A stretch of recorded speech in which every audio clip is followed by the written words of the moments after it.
There's a mountain in Greece where lightning never stops dancing across the peaks, where storms gather like soldiers awaiting orders, where the air itself feels charged with something ancient and untouchable. The locals still won't climb it after dark. They say Zeus is watching. But here's what they don't tell you in the mythology books. What gets lost in the sanitized retellings we heard as children? Zeus was supposed to die. He was meant to be swallowed whole, erased from existence before he even drew his first breath.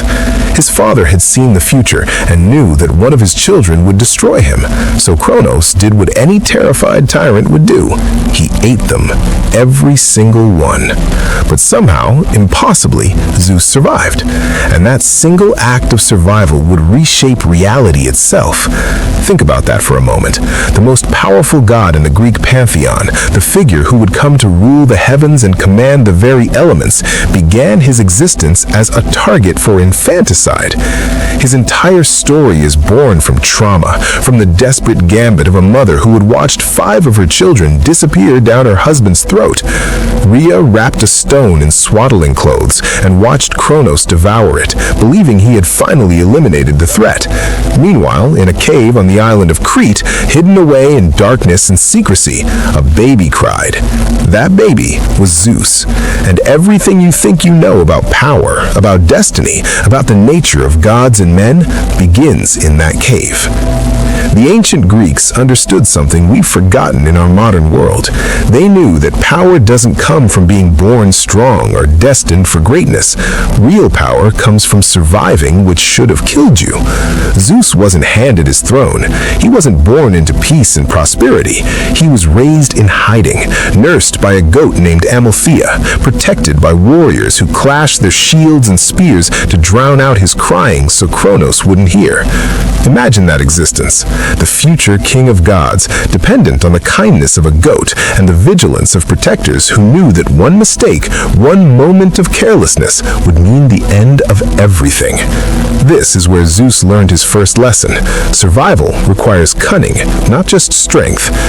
But here's where the story gets really interesting, where it stops being just another myth and becomes something deeply, uncomfortably human.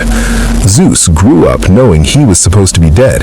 He grew up with the knowledge that his father had tried to erase him from existence, that his siblings were trapped in the darkness of their father's stomach, that the entire order of the universe was built on fear and violence. And what did he do with that knowledge? He became exactly what his father feared most, not because he was evil, not because he was power-hungry in the simple sense, but because he understood something fundamental about the nature of existence. The only way to end a cycle of violence is to win it so completely that no one can ever challenge you again. When Zeus finally returned to confront Kronos, he didn't come with an army. He came with a cup of poison mixed by Metis, the titaness of wisdom, designed to make Kronos vomit up everything he had swallowed. And this is where you have to appreciate the absolute poetry of what happened next. Kronos, the titan who had overthrown his own father Uranus, who had ruled through fear and paranoia, who had literally eaten his children to prevent prophecy from coming true, was undone by a drink. All that power, all that violence, all that desperate clutching at control, and it ends with him doubled over, retching up stones and gods while his youngest son watches. Out came Hestia, goddess of the hearth. Out came Demeter, goddess of the harvest. Out came Hera, who would become Zeus's wife and eternal tormentor. Out came Hades, future lord of the underworld.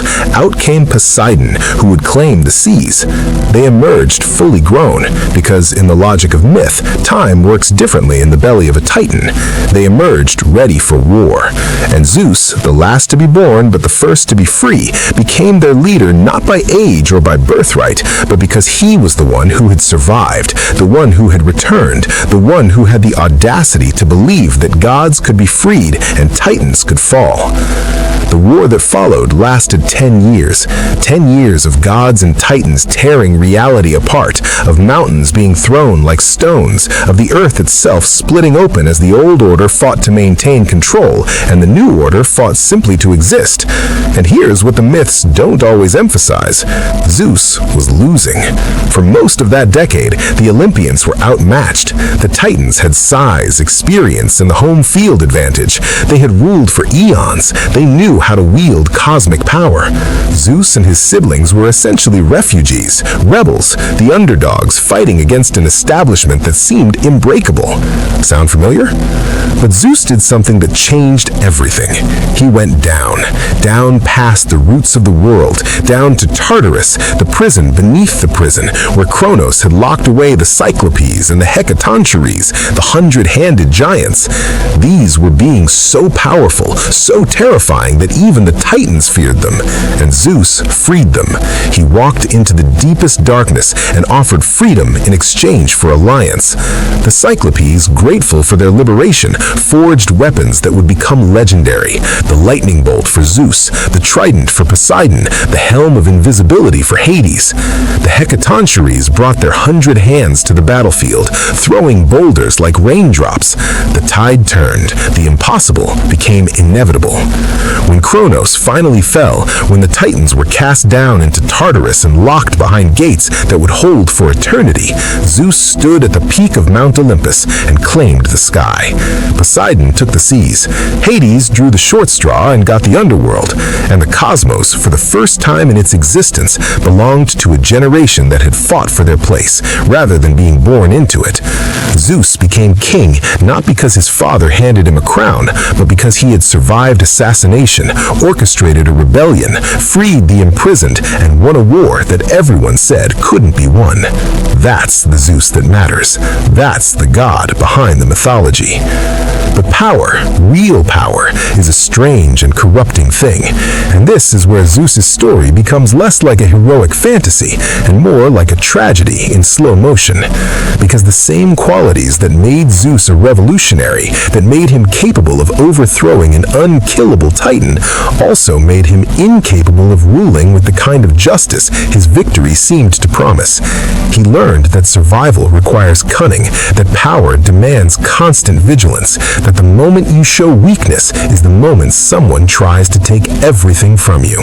And those lessons, learned in a cave while his father hunted for him, learned during a decade of war, became the foundation of how he ruled the cosmos, with an iron fist wrapped in lightning. Zeus's first act as king was to distribute power and responsibility among the gods. He gave Hestia dominion over the hearth and home. He made Demeter the goddess of agriculture and the seasons. He assigned roles, domains, portfolios of cosmic responsibility. In theory, this was democratic. In practice, Zeus kept the ultimate authority for himself. He had the lightning bolt. He had the sky. He had the final word on every dispute, every decision, every moment when the gods came into conflict. And they came into conflict constantly, because gods, like humans, are petty and jealous and desperate for recognition. Zeus had created a government of immortals, but he had built it with himself at the center, the sun around which everything else orbited. And here's the question that haunted ancient Greece and still haunts us today. Can someone who gained power through revolution ever truly let go of it? The Greeks had a word for this kind of leadership: tyranny. But it's not the kind of tyranny we think of today, not simple dictatorship or cruelty for cruelty's sake. Greek tyranny was more complicated, more nuanced. A tyrant could be a good leader, could bring prosperity and peace, but they ruled outside the normal social contract. They weren't bound by laws or traditions. They did what they wanted, when they wanted, because they had the power to do so, and no one could stop them. Zeus was the perfect tyrant. He protected humanity when it suited him. He punished those who broke his laws or broke his pride. He meddled in mortal affairs, playing favorites, holding grudges that lasted centuries, seducing women who caught his eye and then punishing them when his wife found out. He was, in every way that matters, exactly like the Titan he had overthrown, afraid of prophecy, afraid of being replaced, afraid that someone younger and stronger would do to him what he had done to Kronos. And that fear manifested in the most disturbing ways. When Zeus learned that Metis, his first wife, and the one who had helped him defeat Kronos, was pregnant with a child who would eventually overthrow him, he did exactly what Kronos had done. He swallowed her, whole. Pregnant Metis and unborn child, consumed in a single moment of paranoia that mirrors his father's crime so perfectly, it's almost poetic. Except this time, there was no cave, no secret rescue, no miraculous survival. Metis stayed swallowed. But the child? The child was Athena, goddess of wisdom and warfare, and she was born anyway, springing fully formed from Zeus's skull in a birth that was equal parts miracle and nightmare. Zeus had tried to prevent prophecy and instead fulfilled it in the most literal way possible. He had tried to maintain control and instead created a goddess who would rival him in wisdom, who would question his decisions, who would represent everything he claimed to value while constantly reminding him of everything he had become. This is the pattern of Zeus's rule. Paranoia leading to violence, violence leading to unintended consequences, consequences leading to more paranoia. He overthrew Kronos for eating his children, then did the same thing. He promised to be different, to be better, to create a new order based on justice rather than fear. But fear, once learned, is almost impossible to unlearn, and Zeus had learned it in a cave, in the darkness, listening to the clash of shields that protected him from a father who wanted him dead.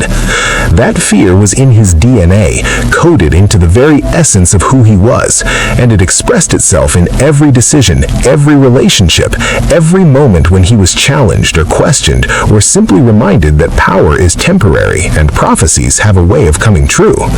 But let's talk about the affairs, because this is where Zeus's mythology gets really messy, really uncomfortable, really human in ways that ancient audiences understood, but modern readers often misinterpret.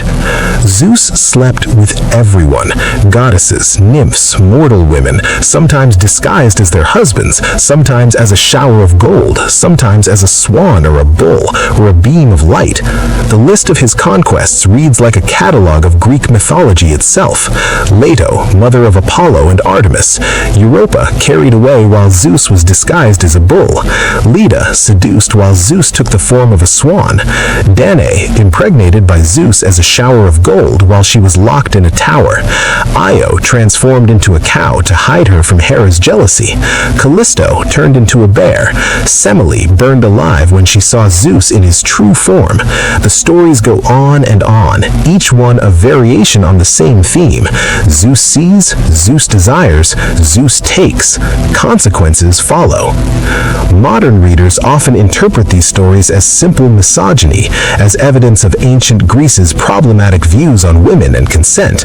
And there's truth to that interpretation, but there's also something deeper happening in these myths, something the Greeks understood about power and its corruption. Zeus's affairs aren't just about lust, they're about control. Every time Zeus seduces or kidnaps or transforms, he's asserting his dominance over the world, proving to himself and everyone else that there are no boundaries he can't cross, no laws that apply to him, no one who can stop him.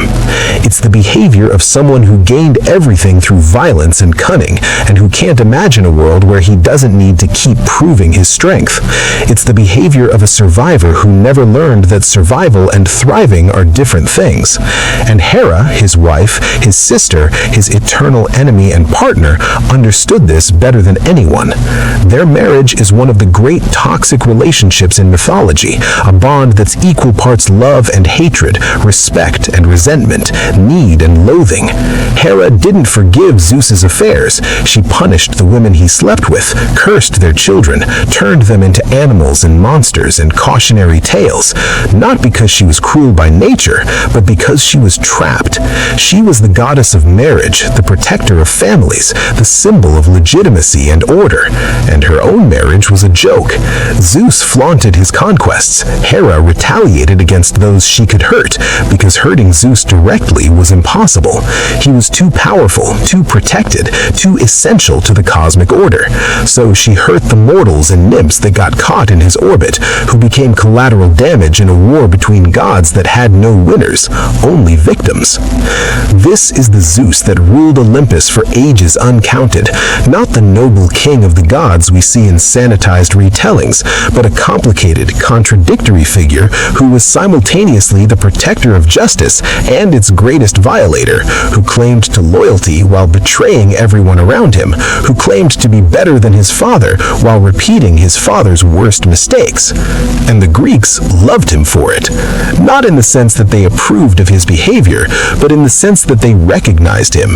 They saw in Zeus something deeply, fundamentally true about power and human nature, that the people who fight hardest for freedom often become the worst tyrants, that trauma doesn't excuse cruelty, but it does explain it, that gods and humans aren't really that different after all.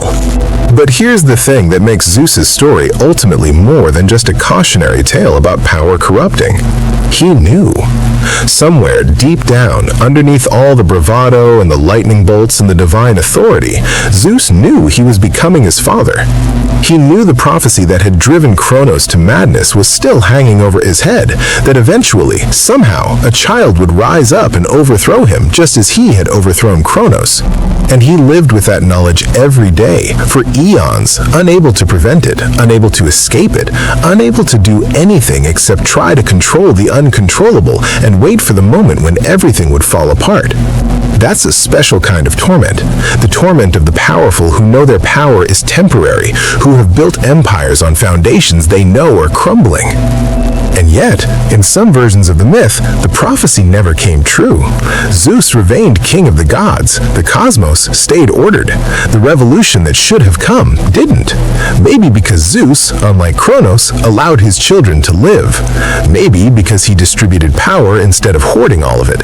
Maybe because he understood, in some deep and often ignored part of himself, that the way to break a cycle isn't to repeat it or to try to prevent it, but to transform it.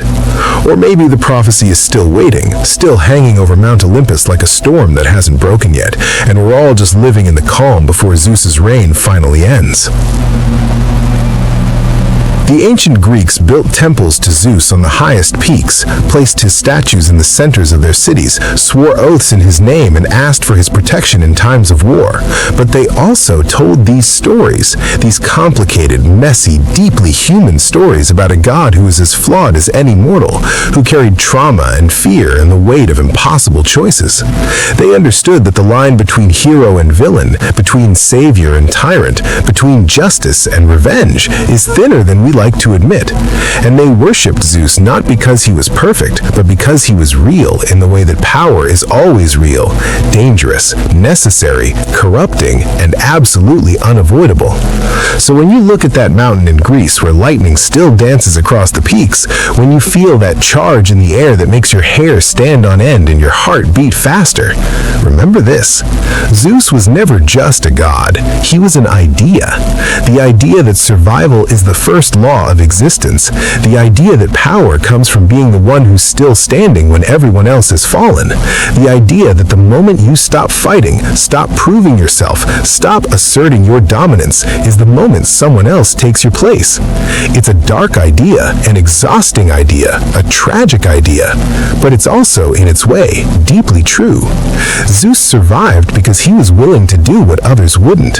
He ruled because he was stronger, smarter, more ruthless than his enemies, and he stayed king of the gods because despite everything, despite all his flaws and crimes and failures, he never stopped being what he had always been, a survivor who refused to be swallowed by anyone or anything. That's the real power of Zeus, not the lightning bolt or the throne on Olympus, but the simple, terrible, inspiring fact that he was supposed to die and chose to live instead. Everything else, all the mythology and the temples and the stories, flows from that one decision. And in the end, isn't that what we're all doing? Surviving when we're supposed to fail, fighting when we're supposed to give up, becoming something powerful enough that the world has to acknowledge our existence whether it wants to or not. Zeus is the god of the sky, yes, but more than that, he's the god of survival at any cost. And in a cosmos built on violence and fear and the desperate need to matter, that might be the most honest god there is.